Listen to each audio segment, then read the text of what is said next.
प्यारे बच्चों, कूलाम का नियम आज हम सीखेंगे और एक बार अगर आप इसको देख लें तो ये समझ लें आप जिंदगी भर सब कुछ भूल सकते हैं, लेकिन इस कूलाम के नियम को नहीं भूलेंगे।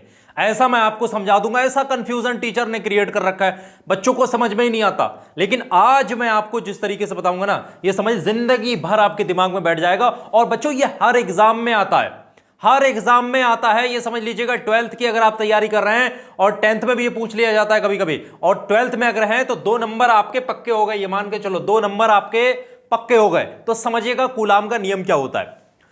पहले तो मैं आपको पूरा एक प्रैक्टिकल तरीके से बताने की कोशिश कर रहा हूं। सबसे पहली चीज, कूलाम का नियम जो है बिंदु आवेशों के लिए माना जाता है, लगाया जाता है। जैसे कि माना एक आवेश, मतलब अगर 2 तारों को लेकर आओगे, बिजली के 2 तारों को जब आप लेकर आओगे तो आपस में सटाओगे तो एकदम धाड़ से चिंगारी निकलेगी, है ना। एकदम धाड़ से एकदम ब्लास्ट जैसा होगा, चिंगारी मालूम है आग लग गया, ऐसा महसूस होता ना। क्यों? क्योंकि ये वाला जो चार्ज है ना, ये अलग प्रकृति का है और ये वाला चार्ज जो अलग प्रकृति का। दोनों जब अलग अलग प्रकृति के चार्ज आपस में टकराते हैं तो यहां पर एक बल लगता है। वो बल आकर्षण का भी हो सकता है या फिर प्रतिकर्षण का भी हो सकता है। ये यहां पर सामान्यतः जब हम टकराते हैं दोनों को प्रतिकर्षण का बल लगता है। तो ये समझेगा कि माना एक बिंदु आवेश ये रखा हुआ है, जिसको एक बिंदु आवेश को हमने ये रखा है और एक बिंदु आवेश को हमने यहां पर रखा है। 2 बिंदु आवेशों को रख रखा है। अभी मैं समझा रहा हूं और ये डेफिनेशन सब कुछ अभी खुद क्लियर हो जाएगा। एक बिंदु आवेश को मैंने यहां रखा और एक बिंदु आवेश को यहां पर रख दिया, यानी एक छोटा सा चार्ज पार्टिकल मैंने यहां रखा और एक छोटा सा चार्ज पार्टिकल मैंने यहां पर रखा है। अब इन दोनों चार्ज पार्टिकल के बीच में क्या होगा? डिस्टेंस है, थोड़ी डिस्टेंस, मान लिया डिस्टेंस क्या r है, r डिस्टेंस पे मैंने रख दिया। जब हम देखेंगे तो इन दोनों के बीच में कोई ना कोई एक बल जरूर लग रहा होगा। या तो ये दोनों आपस में एक दूसरे को खींचने की कोशिश कर रहे होंगे या एक दूसरे को भगाने की, यानी कि रिपेल करने की कोशिश कर रहे होंगे। या तो अट्रैक्ट करने की कोशिश कर रहे हैं वो, या फिर इसको रिपेल करने की कोशिश कर रहे हैं। यही हो सकता है ना, सामान्यतः 2 ही कंडीशन बन सकती हैं। तो एक इसको हम जरा समझते हैं, इस पर व्हाइट बोर्ड पर समझने की कोशिश करते हैं। देखिए बच्चों, मेरे पास इतने संसाधन नहीं है कि मैं बढ़िया से डिजिटल बोर्ड और वगैरह वगैरह चीजें, लेकिन क्वालिटी मैं ऐसी दूंगा ना आपको। चीजें दिखावे पर ध्यान मत दीजिएगा, क्वालिटी पर ध्यान दीजिएगा। जो चीज मैं सिखा दूंगा वो कभी नहीं भूलोगे। जैसे कि मान लिया हमने एक बिंदु आवेश यहां पर रखा Q1, ठीक है। ये मान लिया हमने एक चार्ज रखा बिंदु आवेश Q1 और इसी तरीके से एक बिंदु आवेश हमने यहां पर रख दिया Q2, ठीक है। इन दोनों के बीच में कोई एक दूरी है जिसका नाम है R, ठीक है। ये बिंदु आवेश, 2 बिंदु आवेश हमने यहां पर रखे हुए, दोनों के बीच की दूरी मानी हमने R है। तो इन दोनों बिंदु आवेशों के बीच में या तो बल आकर्षण का होगा या फिर प्रतिकर्षण का होगा। तो कूलाम का जो नियम होता है, तो कूलाम के नियम के अकॉर्डिंग क्या, कूलाम का नियम क्या कहता है कि 2 बिंदु आवेशों के बीच लगने वाला आकर्षण या फिर प्रतिकर्षण, ये 2 ही कंडीशन बन सकती हैं। लगने वाला आकर्षण का भी बल हो सकता है या फिर प्रतिकर्षण का बल हो सकता है। तो 2 बिंदु आवेशों के बीच लगने वाला बल मान लिया हमने F है। हमने मान लिया कि बल लगने वाला फोर्स जो है वो F है, ठीक है। मिसाली तौर पे हमने मान लिया कि वो लगने वाला बल F है।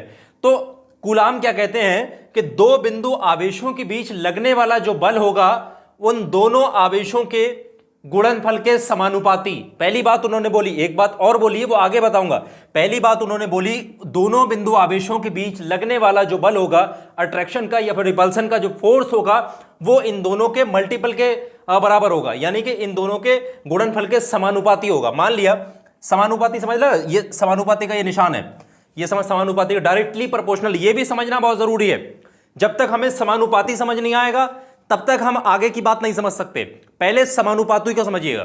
समानुपाती का मतलब यह है कि मैं हूं और आप हैं। मैं समानुपाती हूं आपके, मैं समानुपाती हूं अगर आपके, तो अगर मैं आगे बढ़ूंगा तो आप भी बढ़ेंगे। समानुपाती है ना, डायरेक्टली प्रोपोर्शनल है।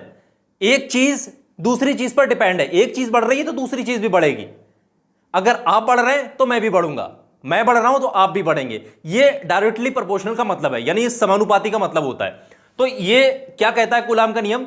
दोनों बिंदु आवेशों के बीच लगने वाला आकर्षण या प्रतिकर्षण का बल जो होगा वो उन दोनों आवेशों के गुणनफल के समानुपाती होगा। तो ये लगने वाला बल हमने माना क्या था? F है। मिसाली तौर पे हमने माना कि लगने वाला आकर्षण या फिर प्रतिकर्षण का बल क्या है? F। तो ये दोनों के गुणनफल के समानुपाती है। तो समानुपाती का निशान हमने लगाया यहां पर, और इन दोनों का हमने क्या ले लिया? गुणनफल Q1 का, और गुणनफल का मतलब मल्टीप्लीकेशन Q2, इन दोनों के समानुपाती है। Q1 गुणा Q2, Q1 मल्टीप्लाई Q2। इसको मान लिया ये इक्वेशन बन गई।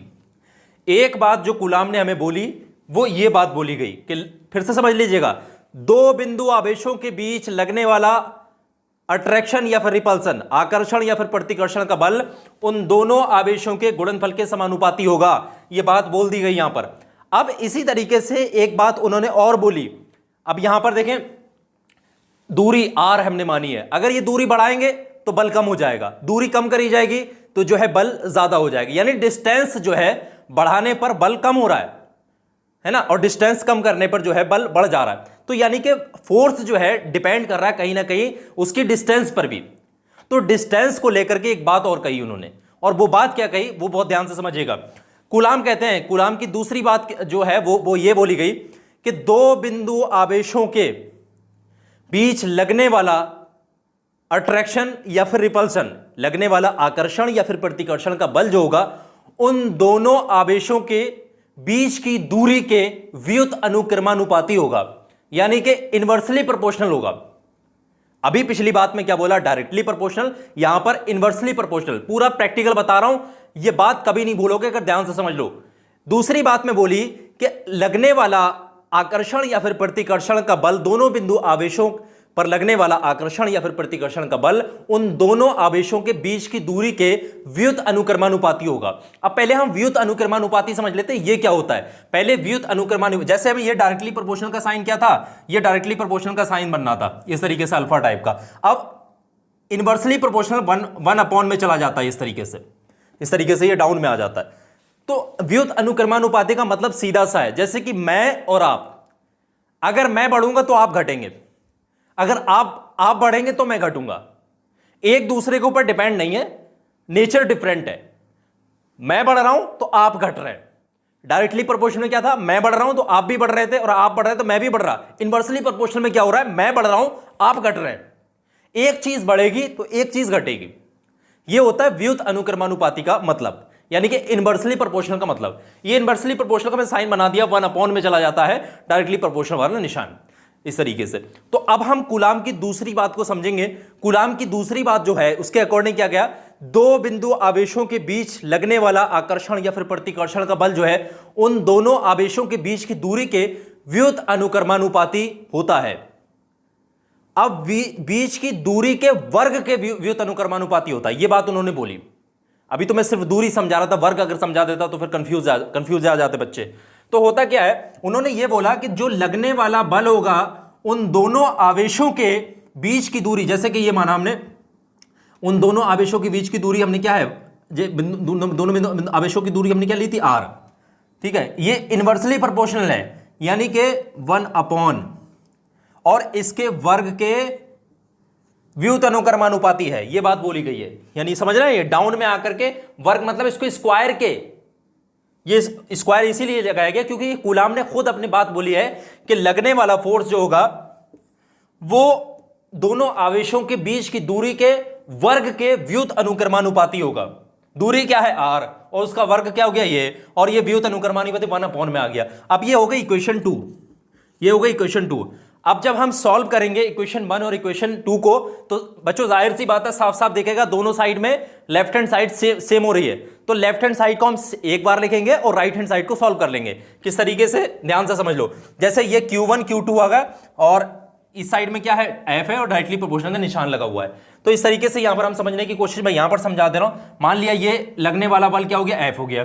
ये प्रोपोर्शनल का साइन अभी हम ऐसे ही लगाएंगे क्योंकि अभी ये जब प्रोपोर्शन का साइन हटेगा तो एक कांस्टेंट आएगा, वो कांस्टेंट मैं आगे बताऊंगा आपको।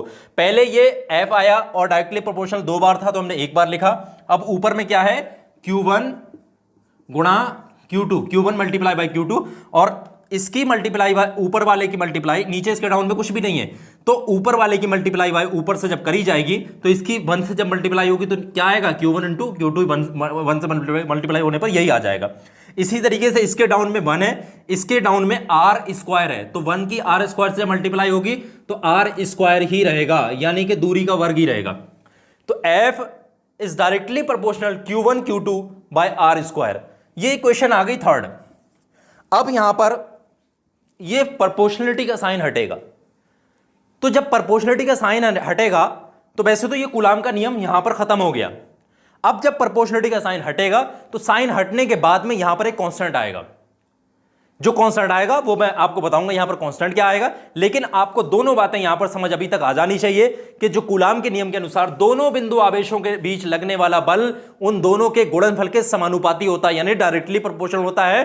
अब इसका डायरेक्टली प्रोपोर्शनल मतलब यह भी समझ लो यहां पर कि जब लगने वाला फोर्स दोनों के मल्टीपल के बराबर हो रहा है, तो यानी कि अगर बल बढ़ेगा, ध्यान समझिएगा, अगर फोर्स बढ़ाया जाएगा, पहली बात के अकॉर्डिंग चल रहा है, फोर्स बढ़ाया जाएगा तो चार्ज भी बढ़ेगा, ये समझ लीजिएगा। यानी कि F की वैल्यू बढ़ने पर Q1 Q2 की वैल्यू भी बढ़ने लगेगी। इसी तरीके से अगर दूसरी वाली बात में चलेंगे, F की वैल्यू बढ़ाने पर R स्क्वायर की वैल्यू कम होने लगेगी, क्योंकि ये इनवर्सली प्रोपोर्शनल, F बढ़ेगा तो R घटेगा, R बढ़ेगा तो F घटेगा। ये दोनों की बातों का मतलब है, दोनों को कंबाइन करके हमें थर्ड इक्वेशन मिलती है, F is directly proportional Q1 Q2 by R square, ये थर्ड इक्वेशन मिलती है। अब आते हैं हमें यहां पर कांस्टेंट क्या मिलेगा। बच्चों यहां तक समझने के बाद अब हम समझते हैं कि ये डायरेक्टली प्रोपोर्शनल का साइन जब हटेगा, ये प्रोपोर्शनलिटी जब यहां से हटेगी, ये जो डायरेक्टली प्रोपोर्शनल समानुपाती का निशान हटाएंगे तो एक कांस्टेंट आएगा। अब वो कांस्टेंट को समझ लीजिएगा, कांस्टेंट भी बहुत इंपॉर्टेंट है, इसका मात्रक भी पूछा जाता है एग्जाम में, और इसका डायरेक्ट जो पूरा लास्ट में फॉर्मूला निकलता है, इससे क्वेश्चन सारे सॉल्व होंगे, न्यूमेरिकल सॉल्व होंगे, वो सब कुछ इसी जो लास्ट में फोर्थ इक्वेशन आने वाली है उससे सॉल्व होता है। और मल्टीपल चार्जेस के लिए कूलाम का लॉ क्या है, कहां पर अप्लाई होता है, कहां नहीं होता है, वो आगे की वीडियो में मैं डिस्कस करता रहूंगा आपसे, बहुत कुछ सीखने को मिलेगा, बेहतर तरीके से सिखाऊंगा, एक पॉइंट नहीं छूटेगा आपका, और एक बार अगर आपने सीख लिया कभी नहीं भूलोगे। चलिए आगे बढ़ते हैं, फालतू बातें बाद में करते रहेंगे, क्योंकि बातें तो करने के लिए बहुत टाइम मिलता रहेगा, ठीक है, बताना नहीं है यहां पर। तो देखिए यहां पर जो आया था, हमारी थर्ड इक्वेशन निकल करके जा रही है यहां पर, ये देखिए मैंने बताई थी F, ये देखिए ध्यान से समझना इसको, F यानी ये लगने वाला फोर्स जो था दोनों आवेशों के गुणनफल और उनके दूरी के वर्ग के जो है व्युत्क्रमानुपाती, थर्ड इक्वेशन में आया था। ये प्रोपोर्शनलिटी का जब साइन हटाएंगे तो ये जो डायरेक्टली प्रोपोर्शनल का साइन हटेगा तो यहां पर एक कांस्टेंट आएगा 1/4 पाई एप्सिलॉन नॉट। ये समझ लीजिएगा, मेरा मार्कर इतना दम नहीं है उसमें, क्योंकि भाई मैंने पहले ही बता दिया कि भाई सुविधाएं मेरे पास इतनी नहीं है, मैं शुरुआत कर रहा हूं। अगर भाई मेरी पढ़ाने का समझाने का तरीका समझ आएगा तो फिर मैं आगे कंटिन्यू करता रहूंगा। बस अभी मेरे पास इतना बजट नहीं है, कुछ भी नहीं कि बड़े डिजिटल बोर्ड और बड़े हाई फाई व्यवस्था कर सकूं और टीचरों की तरह। तो यहां पर डायरेक्टली प्रोपोर्शनल का जो साइन हटाया तो हमारे पास क्या आया, 1/, बच्चों बोलो 1/4 पाई एप्सिलॉन नॉट। ये कांस्टेंट है, ये कहीं से कैलकुलेट करके नहीं लाया जा रहा, ये कांस्टेंट है ही, ये कूलाम के लॉ में कांस्टेंट है। और ये याद कर लो इसको, जो डायरेक्टली प्रोपोर्शनलिटी का साइन हटेगा तो 1/4 पाई एप्सिलॉन नॉट आएगा। अब यहां पर एक चीज समझ लीजिएगा, ये 1/4 पाई एप्सिलॉन नॉट जब आएगा तो इसकी एक फिक्स वैल्यू है, इसकी एक फिक्स वैल्यू है। जब इसकी फिक्स वैल्यू क्या होती है मैं आपको बता दे रहा हूं, इस पूरे की फिक्स वैल्यू है 9 गुणा 10 की घात 9, 9 इंटू 10⁻⁹। यहां पर इसकी वैल्यू है किसकी, 1/4 पाई एप्सिलॉन नॉट की वैल्यू कितनी होती है, ये भी बच्चों याद होना चाहिए, पूछा जाता है एग्जाम में कि कूलाम के कांस्टेंट की वैल्यू क्या होती है, या 1/4 पाई एप्सिलॉन नॉट की वैल्यू क्या होती है, तो 9 इंटू 10⁻⁹, यानी 9 गुणा 10 की घात 9 ये होती है।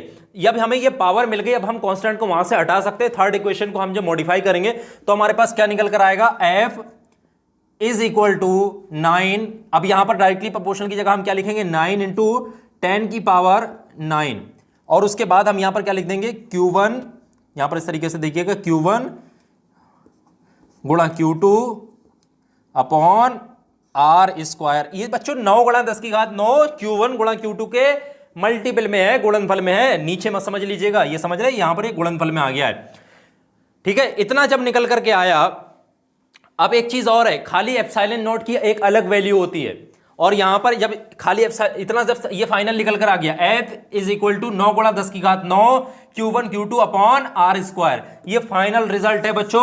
और ये बच्चों ये समझ लीजिएगा, ये फोर्थ इक्वेशन, ये कूलाम का लॉ जो है, कूलाम का नियम यहीं पर खत्म हो गया। अब यहां पर हमें कुछ चीजों को समझना जरूरी है। 1/4 पाई एप्सिलॉन नॉट की वैल्यू कितनी है, 9 गुणा 10 की घात 9। अब जब हमें ये मालूम हो गया, इसकी जो मात्रक होता है newton metre square upon coulomb square, और जब हम इसकी खाली एप्सिलॉन नॉट की वैल्यू देखेंगे तो एप्सिलॉन नॉट की वैल्यू हमें मिलती है 8.85 इंटू 10⁻⁻12, यह हमें इसकी वैल्यू मिल जाती है। ये बच्चों मैं लिख नहीं पा रहा हूं क्योंकि मेरा मार्कर नहीं चल रहा है। एप्सिलॉन नॉट की वैल्यू होती है 8.85 इंटू 10⁻⁻12, ये होता है coulomb square upon newton metre square. इस तरीके से यहां पर ये रिवर्स हो जाता है इसका मात्रक। तो बच्चों हमें दोनों चीजें याद होना चाहिए। 1/4πε0 की वैल्यू कितनी आ रही है, 9 × 10⁹ और इसी तरीके से खाली ε0 की अगर वैल्यू पूछता है तो खाली ε0 की वैल्यू होती है 8.85 × 10⁻�9। इस तरीके से इसका मात्रक हो जाता है। और कूलाम का फाइनल रिजल्ट जो निकल कर आता है फोर्थ इक्वेशन में, F = 9 × 10⁹ और Q1 Q2 अपॉन R², ये याद रखिएगा। आखिर में एक बार लास्ट में सारांश समझ लीजिएगा कि भाई दो बिंदु आवेशों के बीच लगने वाला या तो आकर्षण का बल होगा या फिर प्रतिकर्षण का बल होगा, उन दोनों के गुणनफल के समानुपाती और उन दोनों के बीच की दूरी के वर्ग के व्युत्क्रमानुपाती होता है। ये इतना सा कूलाम का नियम है और ये मैथमेटिकल फॉर्म यहां पर कैलकुलेट करके मैंने बता दिया। बच्चों उम्मीद है कि आपको सब कुछ समझ में आया। कमेंट करते रहिएगा, अगर कोई भी पार्ट समझ नहीं आ रहा दूसरा वीडियो बनाकर दे दूंगा आपको, ठीक है बच्चों। कोई भी बात समझना है कमेंट कर देना, ठीक है। फिलहाल मुझे इजाजत दीजिएगा, वीडियो काफी बड़ा होता चला है। उम्मीद है कि आप समझ गए होंगे। जय हिंद दोस्तों।